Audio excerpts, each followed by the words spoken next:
పక్షులకు కానీ పావురాలకు కానీ గింజలు ఆహారంగా వేస్తే కూడా అన్ని రకాలైన సమస్యలు తొలగిపోయి ధనలాభం కలుగుతుంది. అలాగే పక్షులు కానీ పావురాలు కానీ తాగటానికి ఇంటి ఆవరణలో నీళ్ల తొట్టి ఏర్పాటు చేస్తే కూడా ధనపరంగా బాగా కలిసి వస్తుంది.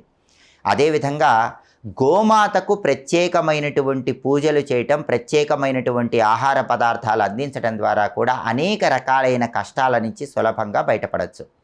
మనకి ప్రామాణిక ధార్మిక గ్రంథాలన్నీ ఏం చెప్తున్నాయంటే, ఎప్పుడైనా సరే గోవు ప్రసవించేటప్పుడు ప్రసవించే గోవు చుట్టూ ప్రదక్షిణలు చేసినట్లయితే ఈ భూమండలంలో ఉన్నటువంటి సమస్త పుణ్య నదులలో స్నానం చేసినటువంటి ఫలితం కలుగుతుందని ధార్మిక గ్రంథాలన్నీ చెప్తున్నాయి. కాబట్టి జీవితంలో ఎప్పుడైనా ఎక్కడైనా ఒక గోవు దూడకు జన్మ ఇస్తూ ఉంటే, ప్రసవం గోవుకు జరుగుతూ ఉన్నట్లయితే ప్రసవిస్తున్న గోవు చుట్టూ 3 ప్రదక్షిణలు చేయండి. భూమండలంలో ఉన్న